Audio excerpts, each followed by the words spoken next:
గలమెత్తి మాట్లాడడానికే ఈరోజు ఎన్నికబడ్డ పార్లమెంట్ సభ్యులందరూ కూడా పార్లమెంట్లో చర్చలలో కానీ క్వశ్చన్ అండ్ అవర్ కానీ 377 కానీ 0 అవర్ కానీ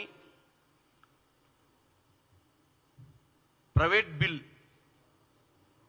బిల్ రెజల్యూషన్స్ కానీ మెంబర్స్ ప్రైవేట్ బిల్ కానీ అడ్జర్న్మెంట్ మోషన్స్ కానీ ఇలా చాలా వరకు పార్లమెంట్ ప్రొసీడింగ్స్ ఉంటాయి పార్లమెంట్లో. కాంగ్రెస్ నుంచి ఎన్నుకోబడ్డ నేను ఫర్ ఎగ్జాంపుల్ మాకు కూడా తెలంగాణలో ఉన్న సమస్యలను పార్లమెంట్లో స్పీకర్ గారి దృష్టికి తీసుకుపోవడానికి చైర్ని అడ్రస్ చేసే పరిస్థితి ఉంటుంది పార్లమెంట్లో. మీరు అసెంబ్లీలో ఎట్లయితే స్పీకర్ గారు ఉంటారో మాకు పార్లమెంట్లో కూడా స్పీకర్ గారికి అడ్రస్ చేస్తాం మేము. కానీ ఈ 10 సంవత్సరాలు అంటే 17వ లోక్సభ 18వ లోక్సభలో ముఖ్యంగా గత 10 సంవత్సరాలుగా 2019 నుంచి లోక్సభలో ఉపసభాపతి నియామకమే జరగలేదు. 2019 నుండి ఆ పదవి ఖాళీగా ఉంది. రాజ్యాంగంలో ఆర్టికల్ 93 ప్రకారం ఎట్టి పరిస్థితుల ఉపసభాపతి డిప్యూటీ స్పీకర్ని అపాయింట్ చేయాల్సిన అవసరం ఉండే. కానీ ఆ ప్రక్రియ చేయడానికి సుముఖంగా లేని పరిస్థితి బీజేపీ. ఎందుకంటే ఏకపక్ష నిర్ణయం తీసుకున్న విధంగా ఒక స్పీకర్ని పెట్టి వాళ్ళ ఇష్టానుసారంగా పార్లమెంట్ని నడిపించేటువంటి ప్రయత్నము ఇప్పుడున్నటువంటి బీజేపీ తీస్తుంది. దీనివల్ల సభలో ఉన్న సభ్యులకు సభ పనితీరు రెండిటి మీద కూడా ప్రభావితము ఉంటుంది. ఎందుకంటే ప్రతిపక్షాలకు సభలో ఉన్నటువంటి రూలింగ్ పార్టీకి అందరికీ సమాన హక్కులు ఉంటాయి. అందరికీ సమానమైన హక్కు, అందరికీ సమానమైన సమయము, అందరికీ సమానమైనటువంటి విషయాలు జరగాలంటే సభాపతి ఉపసభాధిపతి ఇద్దరు ఉన్నప్పుడు చర్చలో మాకు ఈరోజు ఒక స్పీకర్నే మేము రిప్రజెంట్ చేస్తున్నాం. స్పీకర్కే రిప్రజెంటేషన్ ఇవ్వాల్సిన పరిస్థితి. ప్యానల్ స్పీకర్ సురు కానీ డిప్యూటీ స్పీకర్ లేడు. ఇది ఎప్పుడు గత హిస్టరీలో జరగలే. కానీ చాలామందికి తెలియదు ఏమవుతుందో. ఇలా పార్లమెంట్లో 2019 నుంచి ఇప్పటి వరకు 2025 వరకు ఈరోజు వరకు సభలో డిప్యూటీ స్పీకర్ లేకపోవడం అనేది చాలా దౌర్భాగ్యమైన పరిస్థితి అని చెప్తున్నాను. ఇకపోతే ప్రధాన ప్రతిపక్ష నేత అయినటువంటి రాహుల్ గాంధీ, ఇవాళ leader of opposition Rahul Gandhi గారు, మీరు మొన్న ఎవరన్నా పార్లమెంట్ సమావేశాలు చూసి ఉంటే వెనస్డే రోజు మధ్యాహ్నం 1 గంటల సమయంలో లీడర్ ఆఫ్ అపోజిషన్ మాట్లాడే ప్రయత్నం చేసినప్పుడు మైక్ ఇచ్చినట్టు ఇచ్చి కట్ చేసి స్పీకర్ హౌస్ని అడ్జర్న్ చేసి వెళ్ళిపోయిండు. రాహుల్ గాంధీ గారు లేచి నిలబడ్డ తర్వాత మైక్ని డిస్కనెక్ట్ చేసి మైక్ ఇవ్వకుండా అడ్జర్న్ చేసిపోతే మేమందరం ఎంపీలు ఇమీడియట్గా వెళ్ళిపోయి స్పీకర్ క్యాబిన్లోకి వెళ్ళిపోయి ఏంది ఇది అని అడిగినాం. అడిగితే ఆయన కొన్ని రీజన్స్, అసలు వేగ్ రీజన్స్ చెప్పి తర్వాత మా deputy LOP leader Gaurav Gogoi గారిని, కేసీ వేణుగోపాల్ గారికి మీ ఇద్దరు రండి చెప్తా ఎందుకు అని ఉంటే చెప్పా అన్నాడు.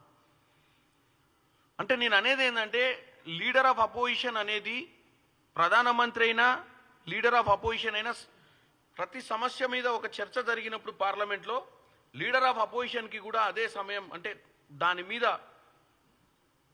మాట్లాడాలన్నా దాని మీద ఏమైనా వ్యతిరేకమైనటువంటి విషయాలు కానీ ప్రజలకు ఏమన్నా సంబంధించినటువంటి ఇష్యూస్ ప్రతి డిబేట్ తర్వాత లీడర్ ఆఫ్ అపోజిషన్ చాలా కీలకమైనటువంటి ప్లేయర్. ఎందుకంటే అధికారంలో ఉన్న పార్టీ ఏం మాట్లాడుతుందో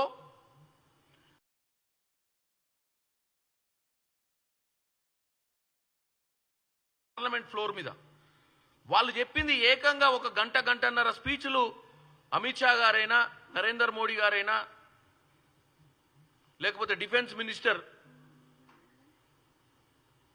లేకపోతే ఇంకే అర్బన్ డెవలప్మెంట్ మినిస్టర్ ఎవరైనా మాట్లాడినప్పుడు ఆ పర్టికులర్ శాఖకు సంబంధించినటువంటి ఇష్యూస్లో వాళ్ళు చెప్పినవి అన్నీ కూడా వాస్తవంగా గ్రౌండ్ రియాలిటీ ఉందా లేదా అని చెప్పడానికే సభలో అపోజిషన్ లీడర్స్ నార్మల్గా ప్రతి పార్టీ నుంచి, అది టీఎంసీ కానీ డిఎంకే కానీ కాంగ్రెస్ పార్టీ నుంచి కానీ ఇంకే ఆర్జేడీ పార్టీ నుంచి కానీ సమాజ్వాదీ పార్టీ నుంచి కానీ ఈరోజు ముఖ్యమైన కీలకమైనటువంటి నెంబర్స్ ఉన్నటువంటి పార్టీలు వీరికి అవకాశం ఇవ్వాల్సిన అవసరం ఉంటుంది. కానీ ఇప్పటి వరకు అటువంటి పరిస్థితి జరగలేదు.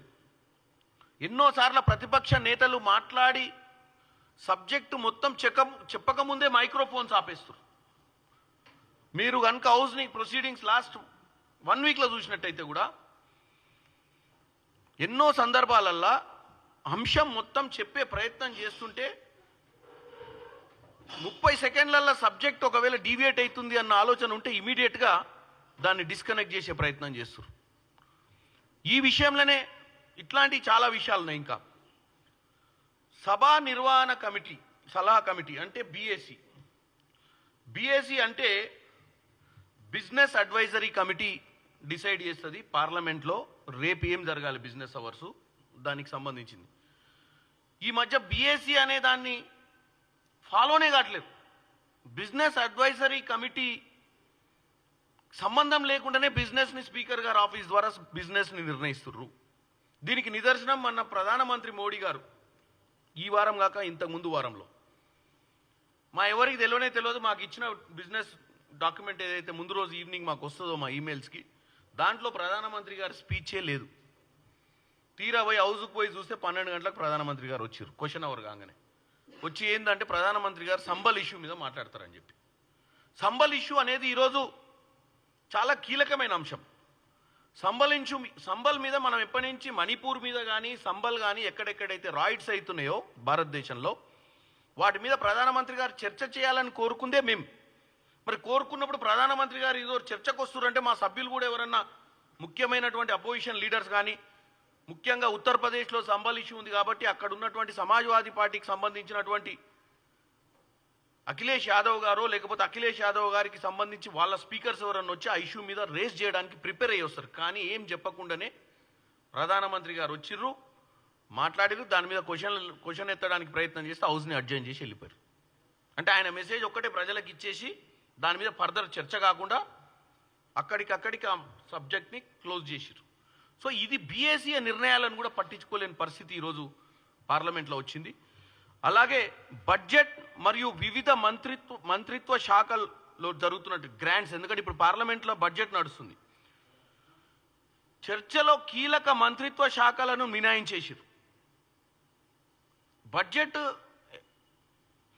జరిగినప్పుడు బడ్జెట్ మీద ప్రతి మంత్రిత్వ శాఖలో ఎన్ని నిధులు కేటాయిస్తున్నారు, ఎలా ఖర్చు పెట్టబోతున్నారు, ఏ ప్రాతినిధ్యాన్ని నిధులు భారతదేశ వ్యాప్తంగా డిస్బర్స్మెంట్ జరగబోతుంది అనేది చర్చ. అది ½ అన్ అవర్ పెడతారా, 1 అవర్ పెడతారా, 2 అవర్స్ పెడతారా, హౌస్ని లాంగర్ టైమ్స్ నడిపిస్తారు. ఎందుకంటే ఇక్కడ తెలంగాణలో చూస్తే మీరు 12 దాకా కూడా హౌస్ నడిపించారు పరిస్థితి అవసరం ఉన్న రోజు. మరి అటువంటి పరిస్థితి పార్లమెంట్లో కూడా వచ్చినప్పుడు నడిపించాల్సిన అవసరం వస్తుంది. ఎందుకంటే సభ్యులందరూ అడుగుతుర్రు ప్రతి మంత్రిత్వ శాఖ మీద గ్రాంట్స్ ఎట్లయితే డిస్బర్స్మెంట్ అవుతున్నాయో ఆ గ్రాంట్స్ మీద చర్చ. అంటే దాని మీద 60% మినిస్ట్రీస్కి ఈసారి బిజినెస్ అవర్స్లో కేటాయించలేదు చర్చలలో. అగ్రికల్చర్, రైల్వే, ఇమిగ్రేషన్ కొన్ని అంశాలనే జతగర్చిర్రు. ఇంట్లో మ్యాక్సిమం అవాయిడ్ చేసిర్రు. డిస్కషన్ పాయింట్లో సభ్యులు కూడా మాట్లాడాలనుకుంటారు. ప్రతి దగ్గర కూడా రకరకాల ఇష్యూస్ మీద ఈరోజు బడ్జెట్లో కేటాయించిన ఇష్యూస్ మీద సభ్యులు మాట్లాడాలనుకుంటారు. సభ్యులలో కూడా ఒక్కొక్కరికి ఒక్కొక్క ఇష్యూ మీద చాలా అవగాహన ఉంటుంది. కాబట్టి వాళ్ళందరికీ ఒక 10 మినిట్సో 5 మినిట్సో ఇస్తే ఈ బడ్జెట్లో ఏం పెట్టిరు ఆ బడ్జెట్ కేటాయింపుల మీద చర్చ జరుగుతుంది. ఇదేంటంటే అర్జెంట్ పబ్లిక్ ఇష్యూస్ మీద ఓటింగ్ జరుగుద్ది. అసలు సిఫార్సులను పట్టించుకునే పరిస్థితి లేదు. అవసరమైతే ఈ స్టాండింగ్ కమిటీ సిఫార్సులను వీళ్ళే వాళ్ళకు అవసరమైన విధంగా ఇన్ఫ్లుయెన్స్ చేసే ప్రయత్నం కూడా చేస్తున్నారు ఈరోజు. అంటే ఏదైతే కీలక ప్రజాస్వామ్యం ఉందో పార్లమెంట్లో ఆ ప్రజాస్వామ్యం ఈరోజు లేని పరిస్థితికి వచ్చిందని తెలియజేస్తున్నాను. వాయిదా తీర్మానాలు అంటే పొద్దున్నే మనం ఫస్ట్ అవర్లోనే 9ంటికి అడ్జర్న్మెంట్ మోషన్స్ ఇస్తారు మెంబర్స్. అడ్జర్న్మెంట్ మోషన్ ఇచ్చినప్పుడు అర్జెంటుగా నా రాష్ట్రంలో ఒక సంఘటన జరిగింది, దీని మీద సభ మొదలు కాగానే అడ్జర్న్మెంట్ మోషన్స్ అని ఇస్తే అడ్జర్న్మెంట్ మోషన్స్ అన్నింటినీ కూడా స్పీకర్ చదువుతాడు. ఏ సభ్యుడు అడ్జర్న్మెంట్ మోషన్ ఇచ్చాడో ఈ మధ్యకాలంలో ఆ స్పీకర్ చదవటం లేదు. అటువంటి అడ్జర్న్మెంట్ మోషన్ ఇచ్చిన సభ్యులకు 0 అవర్ల ఫస్ట్ వాళ్ళకి ఇంపార్టెన్స్ ఇస్తారు. ఏం జరిగింది మీ రాష్ట్రంలో, ఏం చెప్పాలనుకుంటున్నావు, ఎందుకు పార్లమెంట్ సభ్యునిగా నువ్వు ఈరోజు అడ్జర్న్మెంట్ మోషన్ మూవ్ చేయగలిగినావు, చేసి మరి నీ సమస్య ఏంది అని చెప్పి భారతదేశ వ్యాప్తంగా ప్రజలు వినే విధంగా ఆ సమస్యను చర్చ చేసేది ఉంటే ఈ అడ్జర్న్మెంట్ మోషన్స్ అనే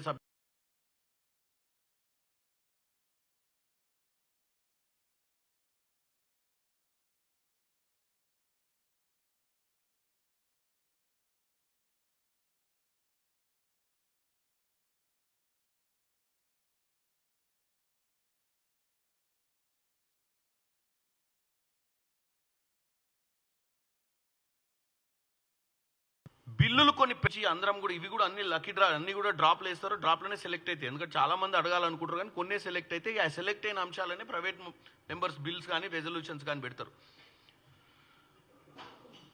ఇప్పటి వరకు ఈ డిస్కషన్ టైం అనే దానికి ప్రాధాన్యత లేకుండా చేసిర్రు ఈ యొక్క లోక్సభలో.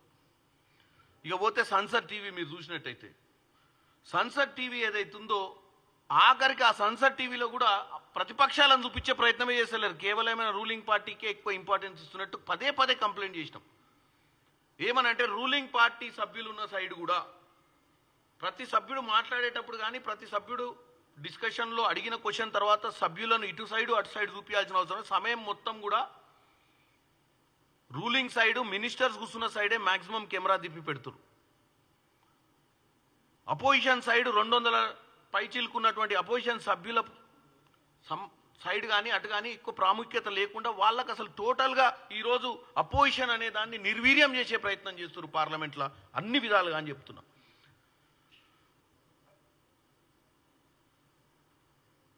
కన్సల్టేటివ్ కమిటీ కూడా ఉంటుంది, అంటే స్టాండింగ్ కమిటీ కన్సల్టేటివ్ కమిటీ. నేను హౌసింగ్ అండ్ అర్బన్ అఫేర్స్లో స్టాండింగ్లో ఉన్నా, టెక్స్టైల్స్లో కన్సల్టివ్ ఉన్నా. కన్సల్టేటివ్ కమిటీ మీటింగ్లే జరుగుతలేవు ఈ మధ్యకాలంలో. స్టాండింగ్ కమిటీ మీటింగ్లు ఎంతో జరుగుతున్నాయి కానీ కన్సల్టేటివ్ కమిటీ మీటింగ్లు రెగ్యులర్గా జరుగుతలేవు. వాటిని కూడా అంటే టోటల్గా ఈ వ్యవస్థను తయారు చేసింది భారతదేశంలో ఇప్పుడున్న వ్యవస్థలన్నీ తయారు చేసింది ఈ పార్లమెంట్ వ్యవస్థ అనేది. ప్రజలు ఎన్నుకున్న తర్వాత సభ్యులకు వచ్చే అవకాశాలు, సభ్యులు వాళ్ళ తరపున ప్రజలు వాళ్ళని గెలిపించిన ప్రజల తరపున పోరాటం చేయడానికే ఈ యొక్క పార్లమెంట్ ఉంటుంది. ఈరోజు ఓం బిర్లా గారికి మేమందరం కూడా మీకు ఓపెన్ లెటర్స్ రాసినాం. అక్కడ ఓం బిర్లా గారికి మేము ఈ లెటర్ కూడా సబ్మిట్ చేసినాము, అపోజిషన్ పార్టీ ఎంపీలు అందరం. ఈరోజు మేము ఈ ప్రెస్ మీట్ పెట్టడానికి కారణం కూడా ఏంటంటే తెలంగాణ ప్రజలకు కూడా మేము ఎన్నుకొని ఉంటున్న పార్లమెంట్లో ఏం జరుగుతుందో చెప్పాల్సిన అవసరం ఉంది. కాబట్టి ఈరోజు నేను ఈ ప్రెస్ మీట్ పెట్టి చెప్పాల్సి వస్తుంది. ఎందుకంటే మేము లెటర్స్ ఇచ్చినాం అక్కడ. ఇది నేషనల్ సబ్జెక్ట్. కాకపోతే ఇక్కడున్న ప్రజలకు కూడా పార్లమెంట్లో జరుగుతున్నట్టు వాస్తవ పరిస్థితులు తెలంగాణ ప్రజలకు మీ మీడియా ద్వారా వారి దృష్టికి తీసుకుపోవాలన్న ఉద్దేశంతో ఈరోజు ప్రెస్ మీట్ పెట్టినాం. మేమేమనుకున్నామంటే ప్రతి రాష్ట్రంలో కూడా ప్రజలకు తెలియాల్సిన అవసరం ఏం జరుగుతుంది. ఈరోజు ఈ బీజేపీ ప్రభుత్వంలో మీకు అన్నీ తెలుసు, ఈడీ, ఐటీ, సిబిఐ ఇవి ఎట్లా కార్యకర్తల రూపం అయిపోయినాయి వాళ్ళకు. ఈవెన్ దేవాలయం లాంటి ప్రజాస్వామ్యంలో ఉన్నటువంటి దేవాలయం లాంటి పార్లమెంట్లో కూడా విపక్ష గురే పరిస్థితి ఉంది. దీని నుంచి కాపాడాల్సిన ప్రయత్నం చేయాల్సింది మా స్పీకర్ గారు. మా అందరికీ స్పీకరే హెడ్ ఆఫ్ ది హౌస్. అక్కడ ప్రధానమంత్రి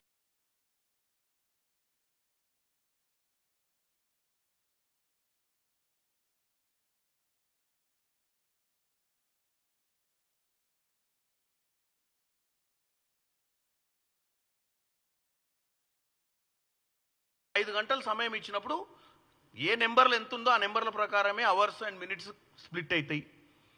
అదేవిధంగా ఏదైతే వాళ్ళు ఇప్పుడు అదే చేస్తున్నారు, అదేవిధంగా ఇప్పుడు చెప్పినటువంటి అంశాలు ఏదైతే కీలక అంశాలు నేను ఒక 6-7 అంశాలు చెప్పినో ఈ అంశాల మీద కూడా వాళ్ళు ఫాలో కావాలని చెప్పి మా ఎంపీలందరం కూడా మేము రిప్రజెంటేషన్స్ ఇవ్వడం జరిగింది.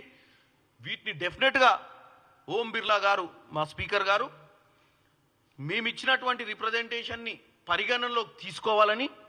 పరిగణనలోకి తీసుకొని వీటిని ఇమీడియట్గా ఇంకా 4 రోజులు సభ నడుస్తుంది. సోమవారం హాలిడే ఉంది, మంగళవారం నుంచి శుక్రవారం దాకా 4వ తారీఖు దాకా ఈ బడ్జెట్ సమావేశాలు నడుస్తున్నాయి. కాబట్టి రానున్న రోజులలో నేనే కాకుండా మా సభ్యులందరం ఇచ్చిన రిప్రజెంటేషన్స్ కన్సిడర్ చేయాల్సిందని కోరుకుంటున్నాం.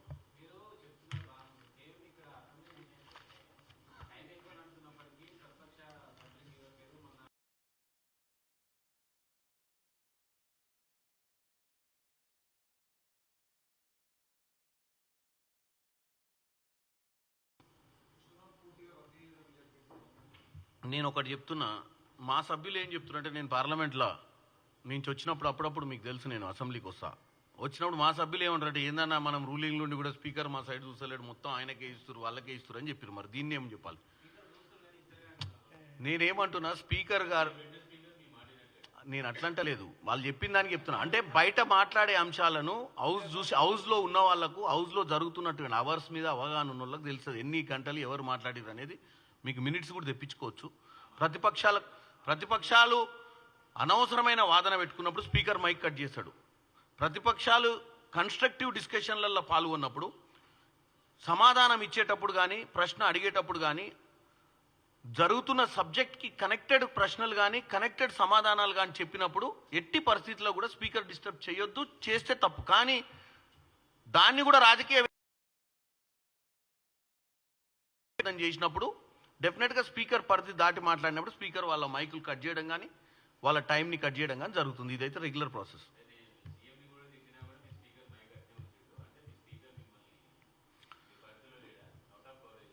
స్పీకర్ అనే వ్యక్తి అపాయింట్ అయ్యేటప్పుడు ఏ పార్టీ నుంచి ఉన్నా ఒకసారి ఆ కుర్చీలో కూర్చున్న తర్వాత స్పీకర్కి ఒక స్పెషల్ పవర్స్ ఉంటాయి. దాన్ని ఒక ఎలక్టెడ్